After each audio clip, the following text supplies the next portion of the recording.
بسم الله الرحمن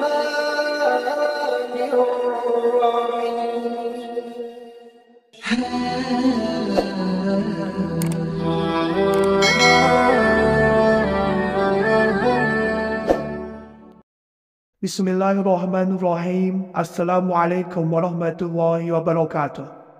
Syukur Alhamdulillah kita bisa berjumpa kembali di channel Muhasabah Fiddin. Semoga dengan perjumpaan kita ini dicatat sebagai amal ibadah dan diberkahi oleh Allah Subhanahu wa Ta'ala. Salawat dan salam selalu dan tetap tercurahkan kepada junjungan alam Nabi kita, Nabi mulia Nabi besar Muhammad sallallahu alaihi wasallam. Allahumma salli ala Sayyidina Muhammad wa ala ali Sayyidina Muhammad. Harapan dan doa saya kepada sahabat semua, saudara semua dimanapun berada yang sedang menonton video ini, semoga Allah Subhanahu wa Ta'ala senantiasa memberikan kesehatan, keafiatan, dipanjangkan umur, dimurahkan rezeki, dimudahkan segala urusan, dan tetap dalam lindungan Allah Subhanahu wa Ta'ala. Amin. Allahumma amin. Sahabat beriman yang dimuliakan Allah Subhanahu wa Ta'ala, setelah kita selesai mengerjakan solat tahajud, kita disunahkan untuk membaca doa solat tahajud. Namun bagaimana jika kita tidak hafal atau belum hafal doa solat tahajud? Apakah bisa digantikan dengan doa yang lainnya? Sahabat beriman yang dirahmati Allah, berikut ini kami sebutkan doa setelah solat tahajud yang pendek, mudah dan urut yang mustajab sesuai dengan sunnah Nabi Sallallahu Alaihi Wasallam. Semoga bisa memberi manfaat untuk kita semuanya. Amin ya Rabbal Alamin. Doa yang pertama adalah membaca istighfar. Setelah salam solat tahajud, bacalah istighfar. Sebab di setiap kali kita selesai mengerjakan solat, baik itu solat wajib atau solat sunnah, kita dianjurkan untuk beristighfar terlebih dahulu, mengikuti petunjuk sunnah Nabi Muhammad sallallahu alaihi wasallam. Diriwayatkan dari Thauban radhiyallahu anhu, ia berkata, apabila Nabi sallallahu alaihi wasallam berpaling dari solatnya, maka beliau beristighfar 3 kali.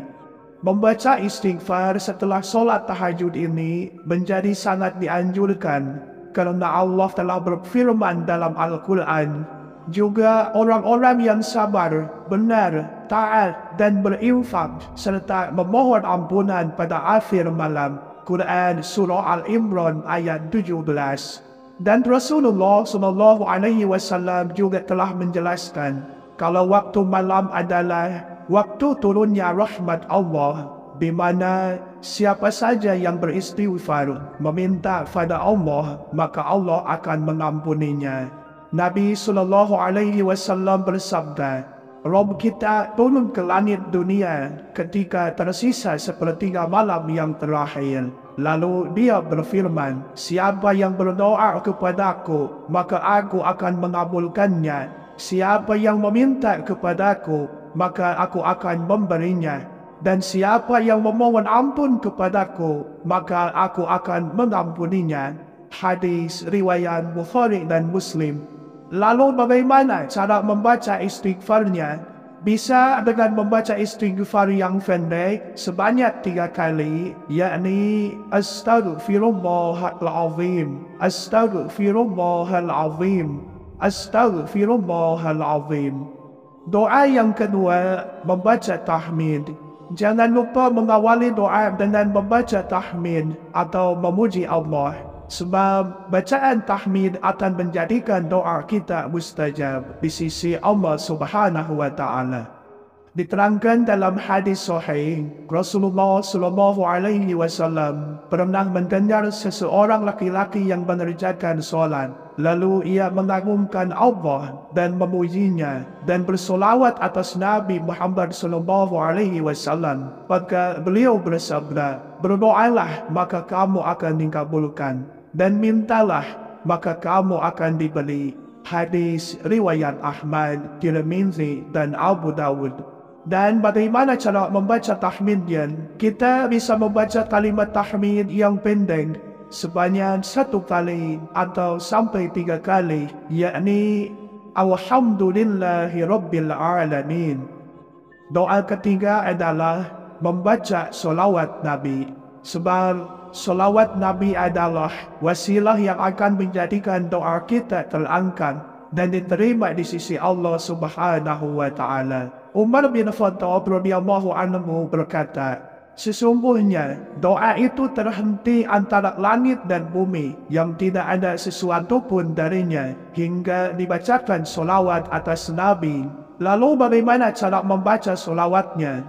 Kita bisa membaca solawat Nabi yang pendek sebanyak 1 kali atau boleh sampai 3 kali, yakni Allahumma salli ala Sayyidina Muhammad wa ala alihi wa sahbihi ajma'in. Doa keempat adalah membaca tahlil dan asma a'zam, lalu ditambah dengan membaca zikir yang paling utama, yakni zikir tahlil, dan kemudian membaca asma a'zam agar doanya cepat terkabul. Allah Subhanahu wa Ta'ala telah memerintahkan dalam Al-Quran agar kita berdoa dengan menggunakan nama-namanya yang terbaik. Allah Subhanahu wa Ta'ala berfirman, dan Allah memiliki Asma'ul Husna, nama-nama yang terbaik, maka bermohonlah kepadanya dengan menyebutnya Asma'ul Husna itu.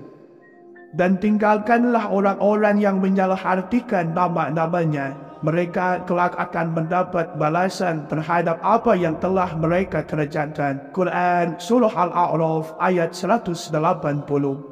Nabi SAW telah menunjukkan asma' a'zam yang mustajab untuk berdoa.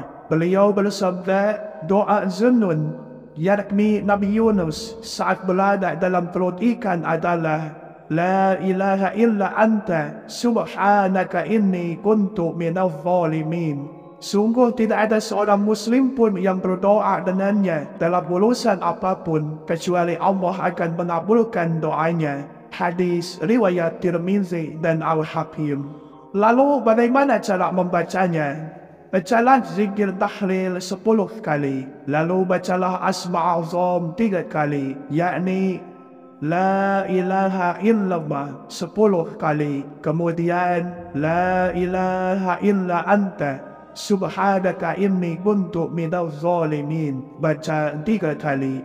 Kemudian doa yang kelima, yang terakhir adalah mintalah apa yang menjadi hajat keinginan kita, baik hajat dunia atau akhirat. Boleh dengan menggunakan bahasa Arab atau boleh pula menggunakan bahasa apa saja yang kita bisa. Berikut adalah urutan lengkap doa pendek setelah solat tahajud. Astaghfirullahalazim, Astaghfirullahalazim, Astaghfirullahalazim. Alhamdulillahi Rabbil Alamin. Allahumma salli ala Sayyidina Muhammad wa ala alihi wa sahbihi ajma'in.